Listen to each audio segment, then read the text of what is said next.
처음 시작한 곳에서라는 제목으로 함께 말씀을 나누겠습니다. 실이 많이 꼬여 있을 때 그 꼬인 실타래를 풀기 위해서 처음으로 돌아가서 어디서부터 그것이 이제 꼬여 있는지, 그 꼬여 있는 자리에서부터 그 실을 쭉 따라가면서 끝자락까지 잡으면 이제 하나씩 하나씩 풀어갈 수 있는 것처럼, 문제가 생겼을 때 처음으로 돌아가는 것, 이것이 우리의 삶의 지혜이기도 합니다. 아주 오래전에 정채봉 선생님이라는 분이 쓰신 처음의 마음으로 돌아가라 라는 그런 어른 동화 같은 책에 보면 몇 가지 여러 가지 이야기가 있는데, 가령 예를 들면 사과하는 문제, 우리가 누군가에게 잘못했을 때 사과하는 것을 미루면 나중에는 사과하는 것만으로 해결이 안 되는 겁니다. 일이 굉장히 많이 복잡해질 수밖에 없습니다. 그 처음 자리, 사과하는 그 자리로 돌아가서 미안하다, 이렇게 하는 것이 문제를 풀 수 있는 아주 중요한 출발점이 된다는 거죠. 거기에 이 옷걸이 이야기가 나오는데, 세탁소에 갓 들어온 새 옷걸이한테 헌 옷걸이가 한마디 하였다. 너는 옷걸이라는 사실을 한시도 잊지 말길 바란다. 왜 옷걸이라는 것을 그렇게 강조하시는지요? 잠깐씩 입혀지는 옷이 자기의 신분인 양 교만해지는 옷걸이들을 그동안 많이 보았기 때문이다. 옷을 벗기면 다 똑같은 인생들이 마치 걸친 옷이 자기인 양 폼내며 거리에는 옷걸이들이 돌아다닙니다. 옷걸이인 것을 기억하며 겸손하게 삽시다. 뭐 그런 글입니다. 그러니까 옷걸이를 의인화해서 옷걸이가 여러 가지 옷을 걸치죠. 손님들의 여러 가지 옷을 걸칠 때 그게 자기인 양 착각을 하는데, 자기 자신이 무엇인지를 돌아보는 그런 겸손함의 그 처음의 자리로 돌아가라, 이런 예화가 될 수 있겠습니다. 야곱이라는 사람, 야곱은 형의 낯을 피하여 도망을 쳤습니다. 긴 세월 어떻게든 살아보려고 인간적인 모든 그런 술수를 동원해서 살아냈습니다. 참 긴 세월이었고 참 험난한 그런 시간들이었습니다. 아마 그 어린 나이에 낯선 곳으로 도망을 치는 그 길이 얼마나 무섭고 또 외롭고 고독했을까. 앞으로 어떤 일이 벌어질지 모르는 그런 상황 속에서 야곱은 어떻게든 살아남아야만 했었을 겁니다. 삼촌의 집에 가죠. 아마 삼촌하고 살갑게 지내지 못했었던 그런 시간들을 생각해 보면 아마 낯선 어떤 그런 장소에 가서 이 불임을 당하는 사람과 비슷한 관계가 아니었을까, 우리가 상상을 해보기도 하는데, 거기에서도 열심히 일을 하면서 어떻게든 버티고, 그리고 조금씩 삶의 자리를 확보하면서 살아가게 된 겁니다. 그런데 그렇게 형을 피해서 아버지 집을 떠날 때에도 베델을 지나가게 되죠. 거기에서의 이 사닥다리 환상을 보면서 하나님이 네가 어디를 가든지 내가 너와 함께 하겠다 말씀하셨죠. 삼촌네 집에 가서도 결국에는 이제 삼촌의 집을 떠나야 하는 그런 상황 속에서 하나님께서 말씀하시기를 베델로 돌아가라, 그렇게 말씀하셨기에 나는 이제 삼촌 곁을 떠나야 되겠습니다, 그렇게 얘기를 하고 이제는 가족과 식솔들을, 그리고 재산, 이제 양과 염소와 같은 그런 이 재산들을 다 이끌고 이제 떠나게 되는. 그런데 사실 떠나서 고향으로 돌아갈 때의 가장 큰 걸림돌은 형을 어떻게 만날 것인가, 이게 또한 아주 복잡한 문제였습니다. 그래서 식솔들과 또 하인들을 앞쪽에 보내면서 어떻게든 형의 마음을 누그러뜨려 보려고 여러 가지 생각들을 많이 했겠죠. 그러나 결국 에서를 만나기 전에 반드시 통과해야 되는 것은 하나님을 먼저 만나는 거였습니다. 그래서 우리가 기억하는 것처럼 야복나루에서 하나님의 사람과 씨름을 하게 되죠. 급기야 이제 환도뼈가 부서지면서 그렇게 철저하게 자기를 부서뜨리면서 이제 에서를 만날 그런 준비를 하게 되는 겁니다. 에서를 만날 때의 생각보다는 두렵고 떨리는 마음 중에도 에서가 맞아주게 되고, 그래서 아주 오래간만에 원수와도 같았던 그런 형제가 이제 서로 어긋맞게 안고 화해를 하는 그런 장면도 잠시, 그 다음 장의 이야기는 더 참담한 상황이 벌어지는데, 야곱에게 딸이 하나 있었습니다.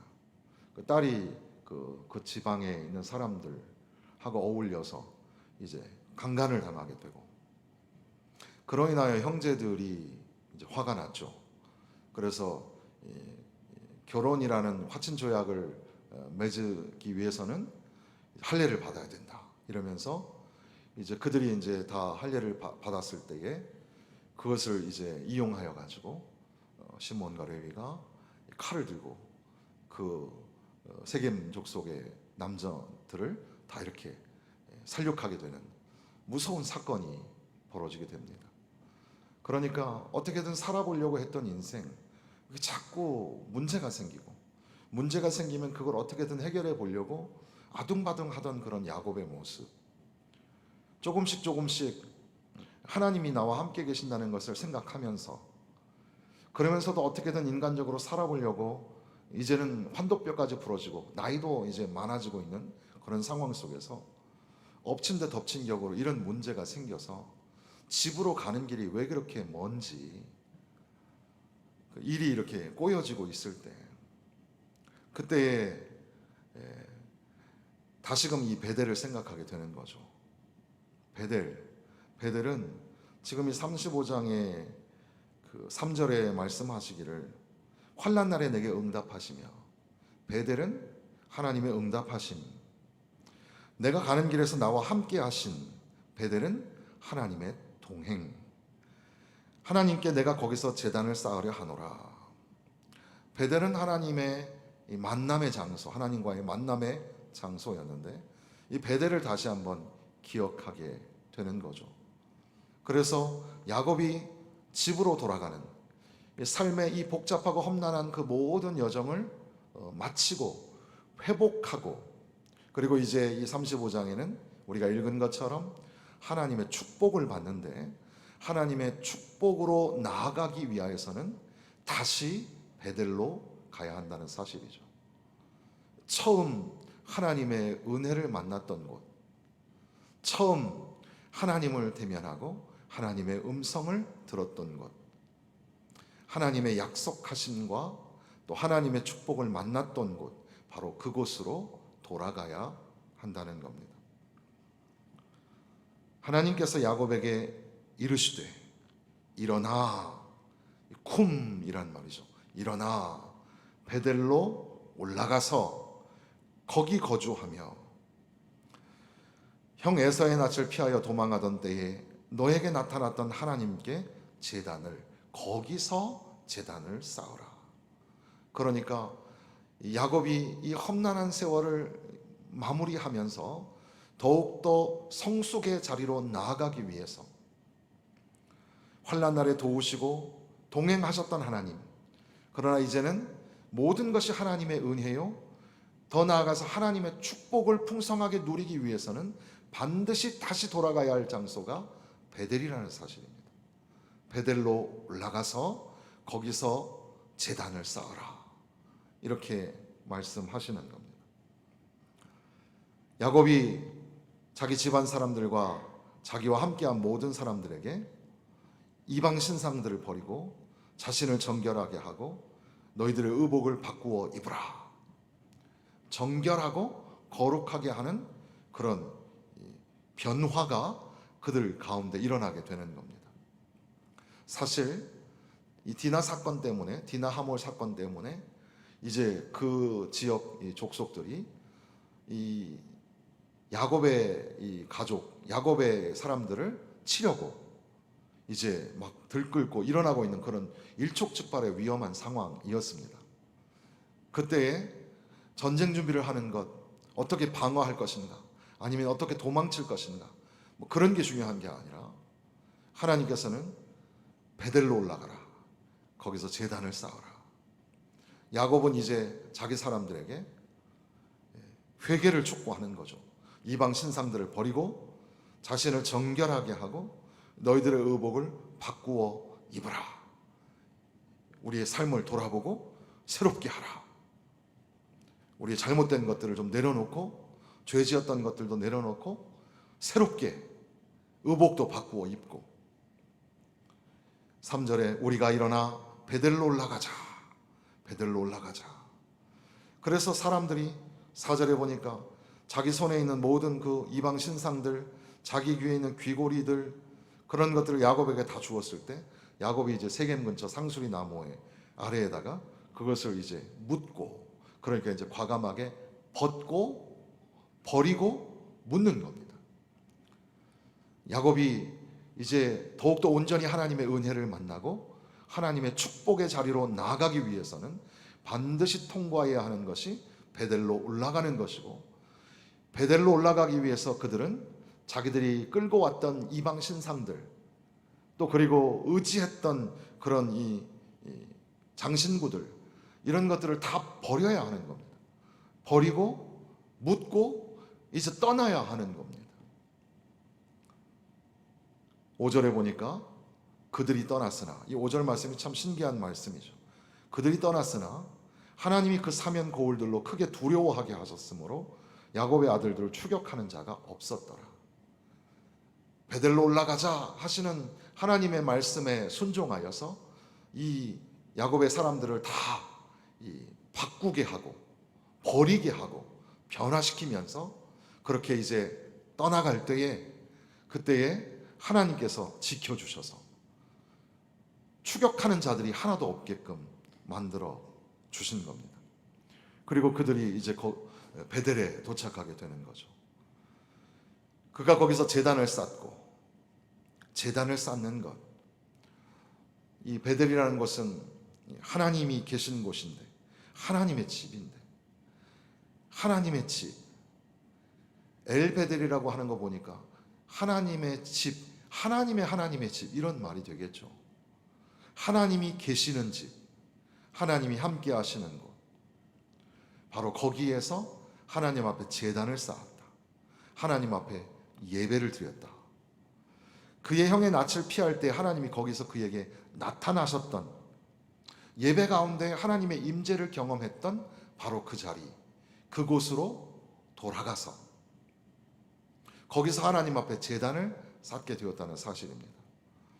이걸 통해서 오늘 우리에게 주시는 것은 야곱의 이 얽히고 설킨 험난한 그런 세월, 그것을 이제 돌이키는 것, 우리가 인생을 거꾸로 돌아가서 살 수 있는 건 아니잖아요.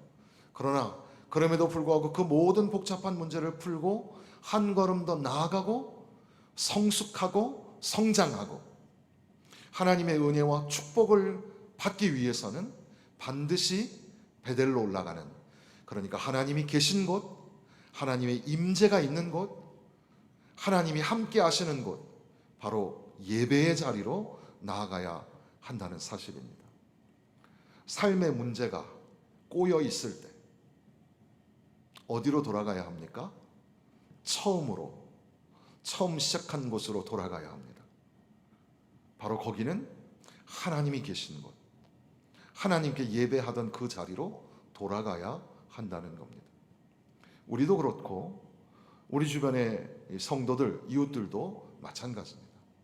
그들의 삶이 회복되는 것뿐 아니라 더 나아가서 더 크신 하나님의 은혜와 축복을 받기 위해서 사실 이 야곱의 인생이 점점 더 성숙해 가고 신학적으로 말하면 성화의 과정을 겪어가는데 그렇게 되기 위해서 반드시 필요한 것이 베델이었습니다.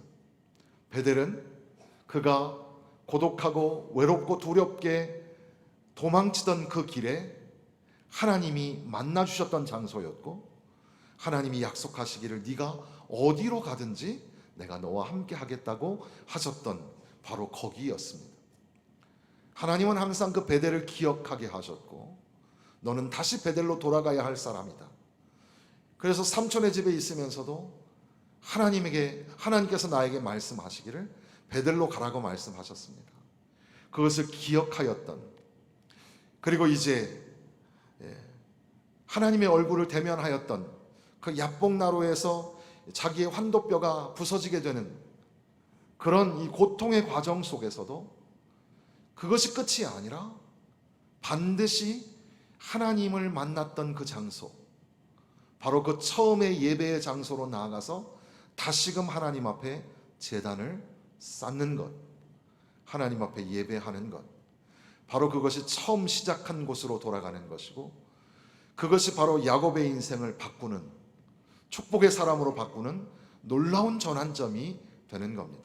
그러니까 베델이라는 곳이 얼마나 중요한지 모릅니다. 저와 여러분의 삶 가운데 베델이 있습니다. 베델은 하나님의 임재를 경험하는 곳, 하나님 앞에 헌신을 서원하였던 예배입니다.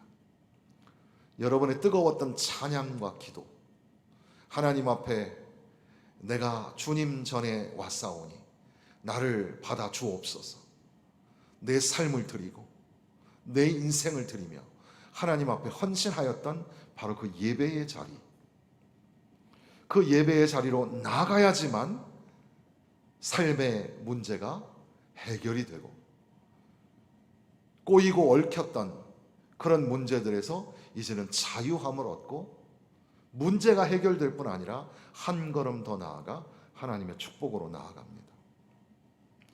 9절 말씀에 보면 야곱이 밧다람에서 돌아오매 하나님이 다시 야곱에게 나타나사 그에게 복을 주시고, 하나님이 이제는 복 주시는 하나님, 베델의 사건, 베델에서 제단을 쌓고 베델에서 하나님을 만나고 하나님의 음성을 들을 때에 거기서 야곱에게 복을 주셨다.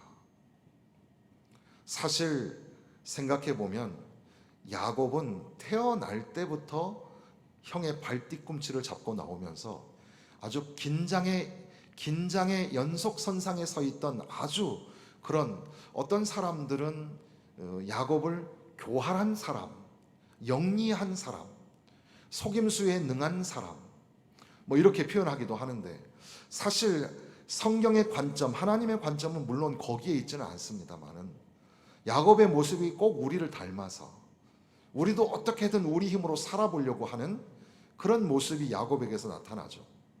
야곱의 그 모든 파란만장한 인생 속에서 성경은 우리에게 주목하게 하시는 것은 그의 출발선상에도, 그리고 그 여정 속에도 계속해서 하나님이 이상하리만큼 야곱에게 관심이 많으시다는 사실입니다.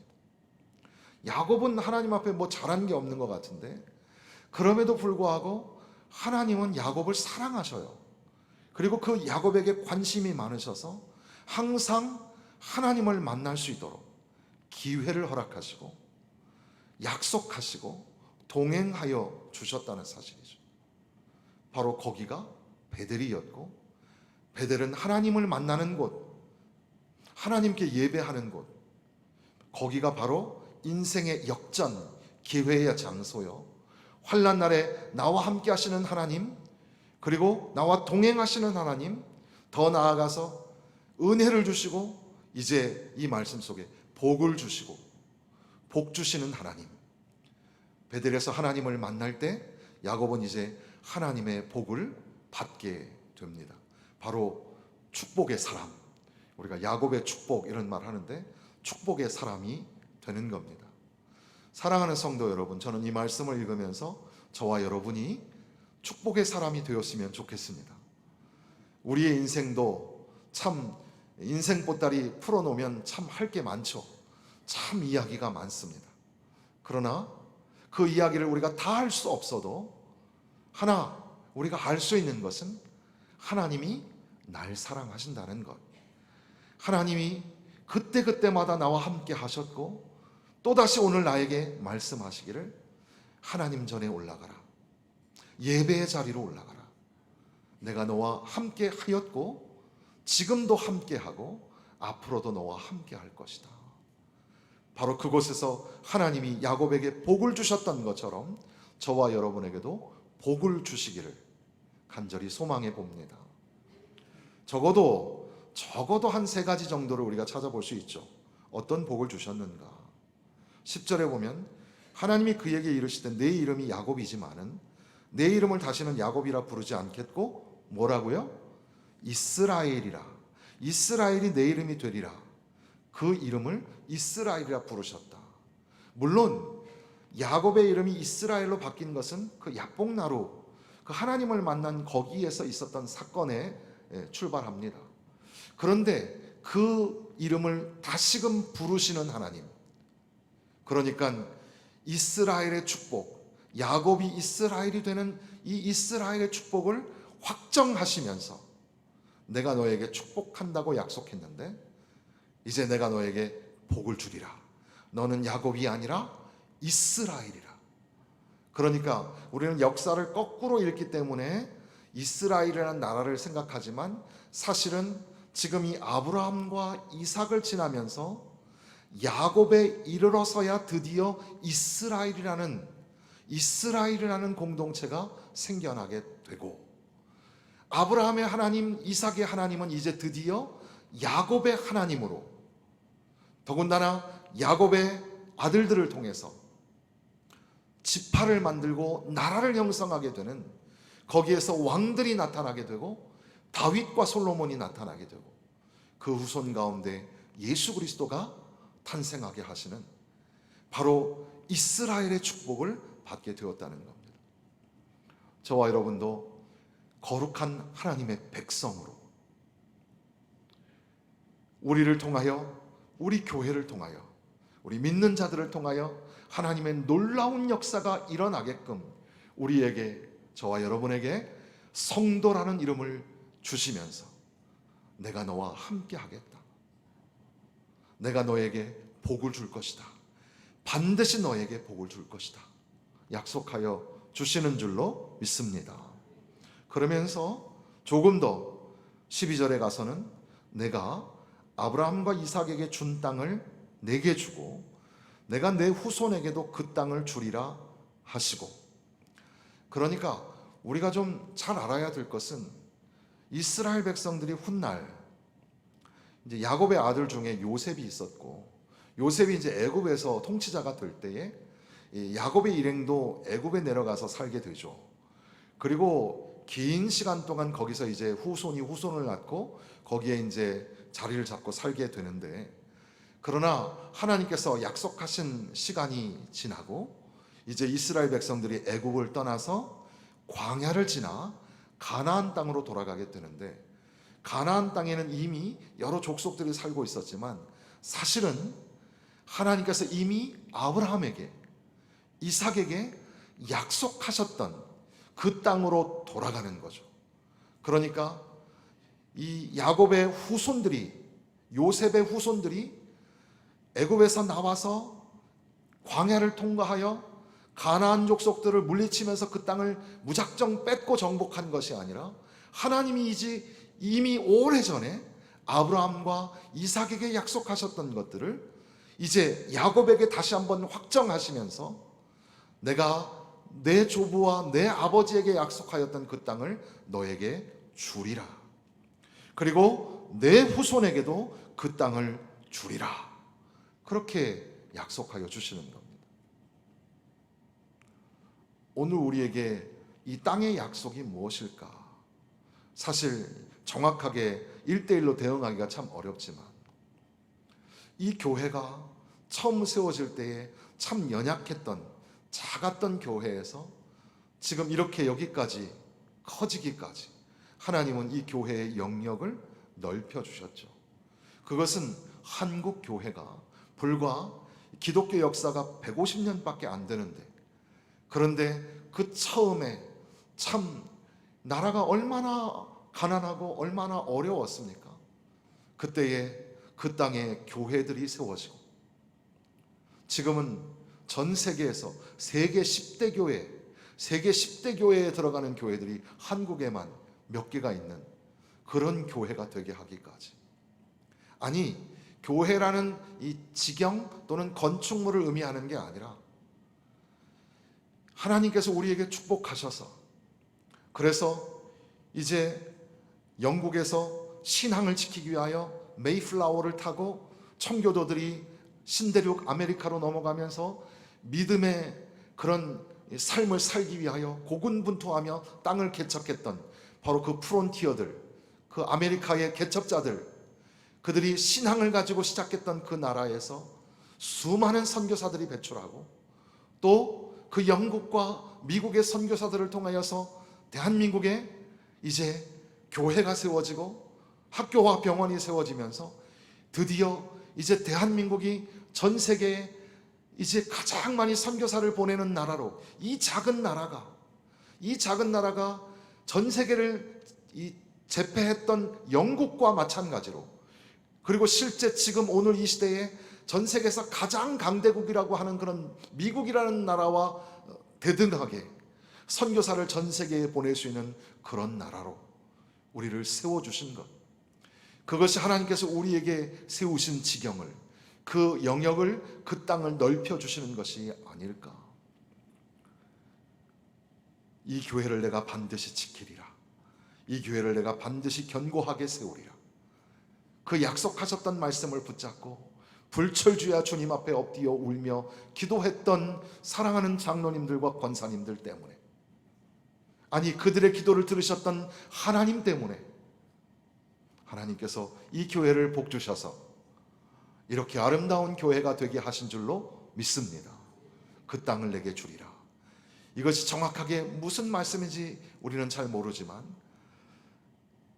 야곱의 아들들을 통하여 세워지는 이스라엘은 가나안 땅을 정복하고 이스라엘이라는 나라를 만들 뿐 아니라 이제 예루살렘을 지나 유대와 사마리아와 땅끝까지 이르러 생명의 복음을 전파하는 선교적 역사가 온 세상에 일어나게 되었던 겁니다.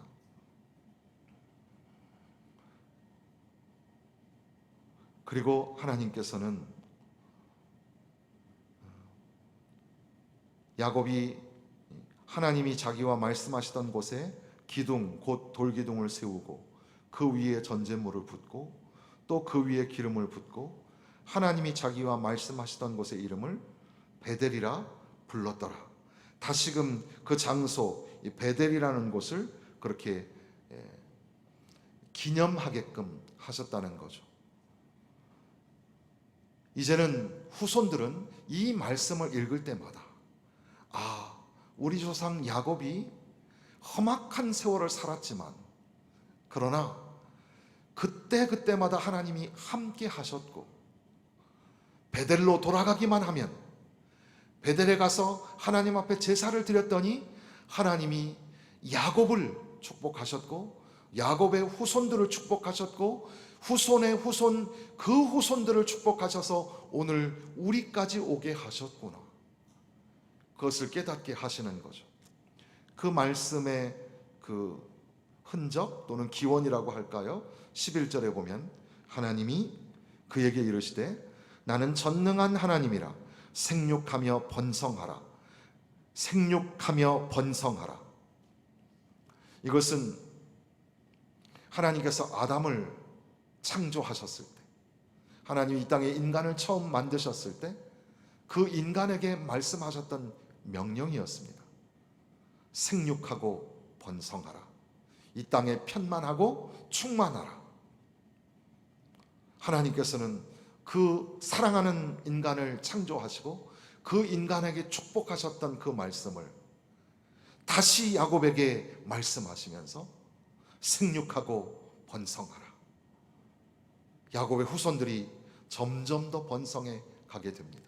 하나님의 백성들이 점점 더 늘어나게 됩니다. 참 세상이 어렵습니다. 기도하신 것처럼 언제 정말 종말이 다가와도 이상하지 않을 만큼 지금 상황이 심각하죠. 그럼에도 불구하고 하나님의 사람들이 어디 있을까? 과연 소돔과 고모라에서 의인 10명을 찾을 수 없었던 것처럼 이 땅에 의인은 어디 있으며 하나님의 백성이 어디 있는가 개탄하고 있지만, 그러나 여전히 하나님의 은혜를 사모하여 이 자리에 나온 성도들이 있는 것처럼 온 땅의 하나님의 백성들이 여전히 부르짖고 하나님 앞에 기도하며 주님 오실 날을 고대하고 있다는 사실을 잊지 말아야 합니다. 이렇게 야곱이 베델로 올라가서 하나님 앞에 제사를 드릴 때 하나님은 복을 주시고 하나님은 번성하게 하셔서 자손들로 하여금 이 베델의 이야기를 전하게 하실 뿐 아니라 하나님께서는 아브라함과 이삭의 축복을 연결하셔서 이제 야곱에게 그 후손들에게 그 땅을 주시겠다고 약속하시는 하나님의 축복이 여기에 담겨져 있는 겁니다. 사랑하는 성도 여러분, 야곱은 베델에서 서원을 하였고 그 서원한 대로 이제 단을 쌓은 후에 하나님께서 야곱에게 축복하시는 내용을 우리가 짧은 시간에 읽었습니다. 잘못을 깨닫고 회개하고 돌아서는 모습, 이런 모습은 하나님께서 저와 여러분에게 보고 싶어 하시는 모습입니다. 우리의 삶에 얽히고 설킨 꼬여진 인생, 어디서부터 풀어야 될지 모를 때 우리는 베델을 기억해야 합니다. 하나님을 만나는 예배를 기억해야 합니다. 그래서 우리가 방금 부른 찬송가에 보면 그 귀한 세월 보내고 뉘우치는 눈물로 주님 앞에 옵니다. 나 이제 왔으니 내 집을 찾아 주여 나를 받으사 맞아 주소서. 예배의 자리로 돌아가야 합니다. 하나님 앞에 헌신하고 서원했던 그 자리로 돌아가야 합니다. 불행한 인생은 지금 자기의 인생이 꼬여 있는 걸 모르는 게 불행한 인생이겠지만 사실 조금만 자기를 성찰해 보면 언제부터 내 인생이 이렇게 됐나.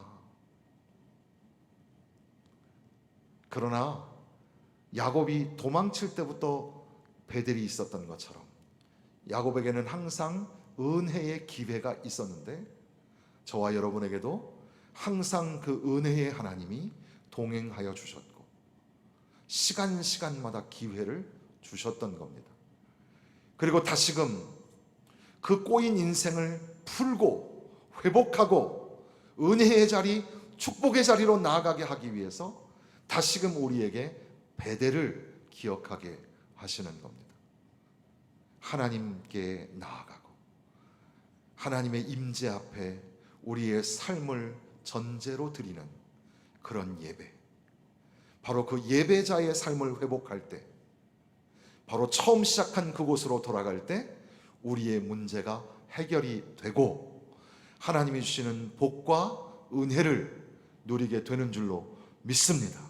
그렇게 돌아가기를 오늘도 고대하시고 기다리시는 하나님 앞에 주여 나 이제 주님께 돌아갑니다. 끝으로 야곱은 내가 하나님 앞에 돌아가야 되는구나, 베델로 돌아가야 되는구나 하면서 자기의 식솔들에게 뭐라고 하죠? 자, 우리가 베델로 올라가자. 우리가 베델로 올라가자. 나만 올라가선 되는 게 아니고 우리 식구들, 우리 자식들 데리고 베델로 올라가십시오. 우리 성도들 멀리 자기 인생 사느라 고군분투하는 불쌍한 인생들, 자, 다 같이 일어나서 베델로 돌아가자. 하나님이 거기서 기다리고 계십니다.